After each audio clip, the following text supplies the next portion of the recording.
May 1945, a POW camp in Germany. The war was over. Thousands of German soldiers sat behind barbed wire, waiting to be processed, waiting to go home. Among them were two groups: regular Wehrmacht soldiers and SS officers, the elite, Hitler's true believers. They'd fought together, bled together, lost together. But now in captivity, the SS officers made a request. They didn't want to sleep in the same tents as the enlisted men. They wanted separate quarters, better accommodations, recognition of their superior rank and status. The request went up the chain of command, through the American camp administrators, past the division headquarters, until it reached General Patton. He read it, looked at the signatures. SS officers demanding privilege in defeat. Patton made a decision that would force these men to face something they'd avoided their entire military careers: equality.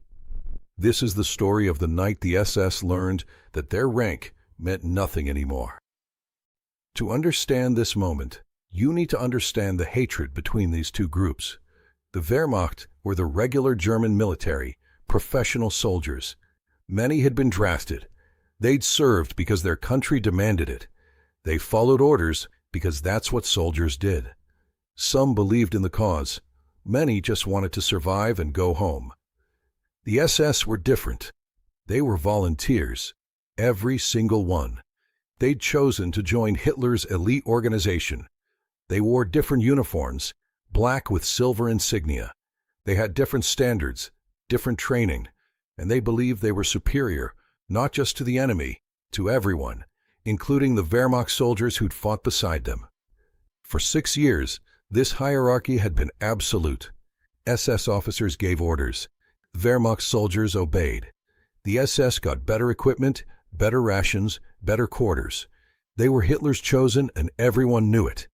But the hierarchy came with a cost. The Wehrmacht blamed the SS for the worst of the war: the atrocities, the war crimes, the fanatical fighting that prolonged the conflict when it was clearly lost. Regular soldiers had died because SS commanders refused to surrender. Entire units had been sacrificed because the SS demanded total commitment to a cause that was already defeated. By May 1945, that resentment had turned to hatred. But it was a silent hatred, because even in defeat, the SS still acted like they were in charge.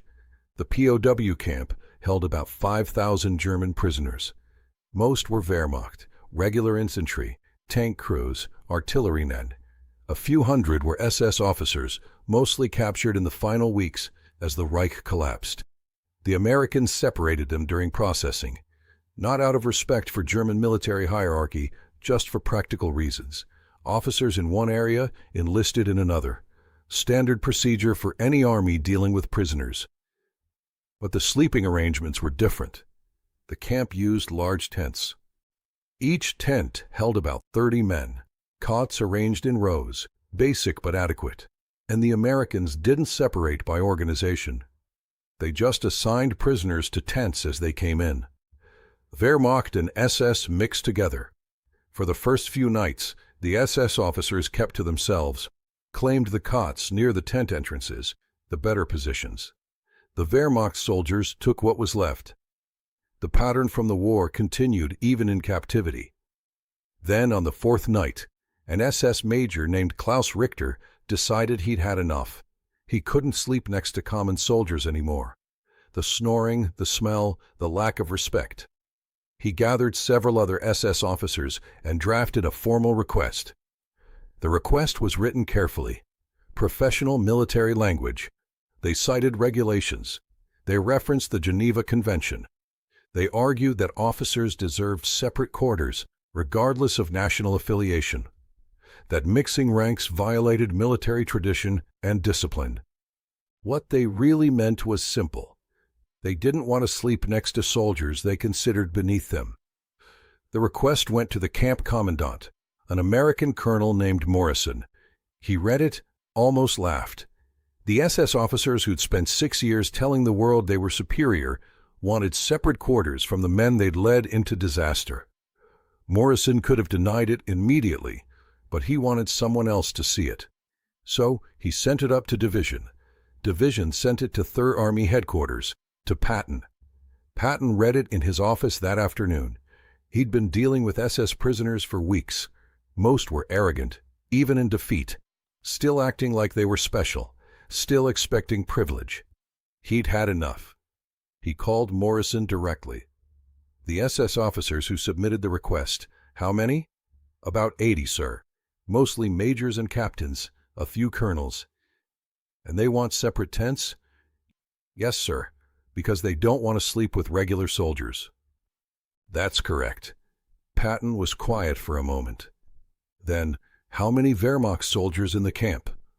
About 4,000, sir. And how do they feel about the SS? Morrison understood immediately what Patton was getting at. They hate them, sir. Blame them for prolonging the war, for the worst of what happened. Good. Here's what you're going to do. Take every SS officer who signed that request, all 80, put them in one tent, a big one. Cram them in tight, and put that tent right in the middle of the Wehrmacht section, surrounded by regular soldiers.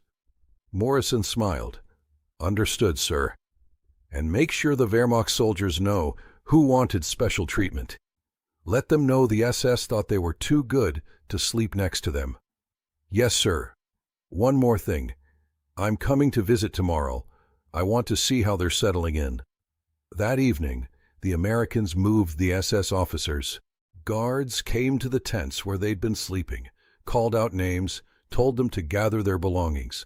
The SS officers assumed this meant they were getting their separate quarters. They packed quickly. Some smiled. Finally, the Americans understood. Finally, proper respect.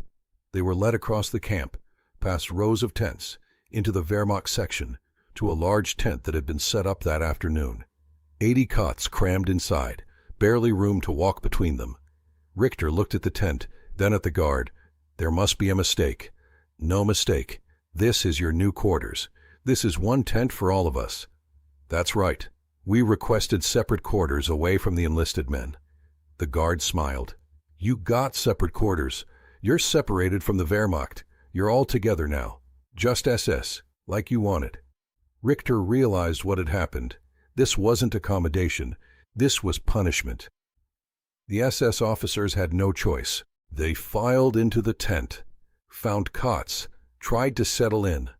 The space was impossibly tight, shoulder to shoulder, no privacy, no room to move. And outside, the Wehrmacht soldiers were gathering. Word had spread. The SS had asked for special treatment, thought they were too good to sleep with regular soldiers, and the Americans had punished them for it. The Wehrmacht didn't attack. The American guards would have stopped that, but they didn't need to attack.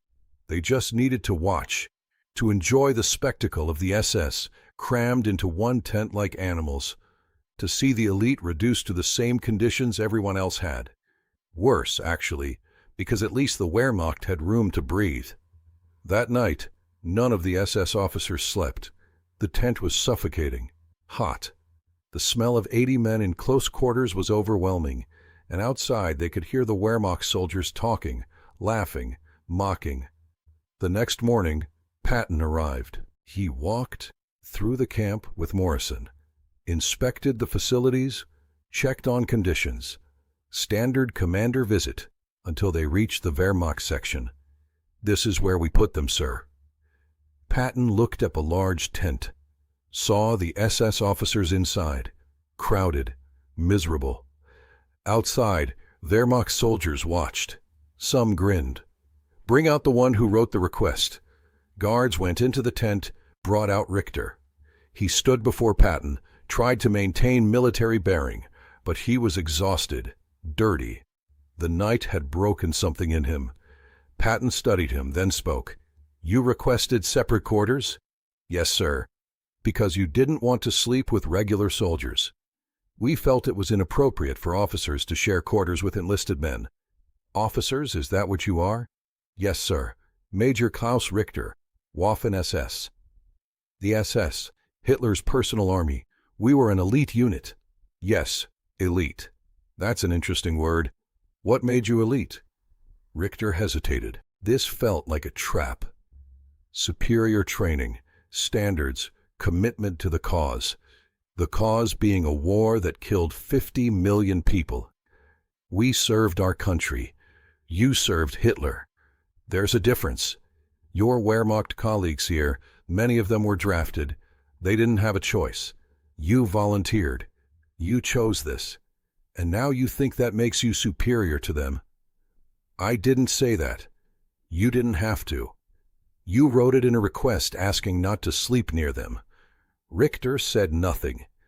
Patton gestured to the Wehrmacht soldiers watching. These men fought the same war you did, bled in the same mud, lost in the same defeat. The difference is they didn't choose it. You did. And when it went wrong, you blamed everyone but yourself. He stepped closer to Richter. You wanted separate quarters because you think you're better than them. You're not. You're worse. They were soldiers following orders. You were fanatics following a madman. And now you want privilege in defeat because you can't accept that your elite status was always a lie. Richter's face went red, but he couldn't respond. This was an American general in an American camp. His status meant nothing here. Patton turned to Morrison. How long are we keeping them in that tent? As long as they're here, sir. Could be weeks, maybe months. Patton nodded, looked back at Richter. You'll stay in there until you're processed and sent home.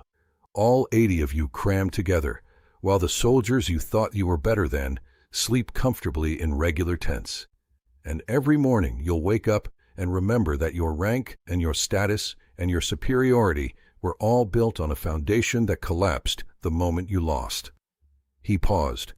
Maybe one day you'll realize you lost because of what you believe, not despite it. Richter was dismissed, sent back to the crowded tent. Patton continued his inspection, but the message had been delivered. For the next 6 weeks, the SS officers stayed in that tent. They adjusted, had to find ways to tolerate the closeness, the heat, the humiliation, but they never got used to it. Every day they saw the Wehrmacht soldiers comfortable, rested, better off than the elite who'd once commanded them. And every day the lessons sank deeper. Their hierarchy was gone. Their privilege was gone. Their superiority had been a fantasy that died with the Reich. Some of them changed, started talking to Wehrmacht soldiers, apologizing quietly for the arrogance, for the fanaticism, for the decisions that had cost so many lives. Not all, but some. Others stayed bitter, convinced themselves this was American cruelty, that they were victims, that their cause had been right even if it lost. These men went home unchanged, still believing, still waiting for something that would never come. Patton never mentioned the incident in his writings. It was just another problem solved, another group of prisoners managed, another small piece of a massive occupation. But for the men in that camp, both Wehrmacht and SS, it was something more. A moment when the old order died completely. When the hierarchy that had defined their military service was revealed as arbitrary and destructible. The Wehrmacht soldiers went home knowing they'd watched their tormentors humiliated. The SS officers went home knowing their claims of superiority had been tested and found worthless. And somewhere in that tent, in those 6 suffocating weeks, a truth settled in, that titles and ranks and claims of elite status mean nothing when you lose. That defeat strips away everything except what you actually are.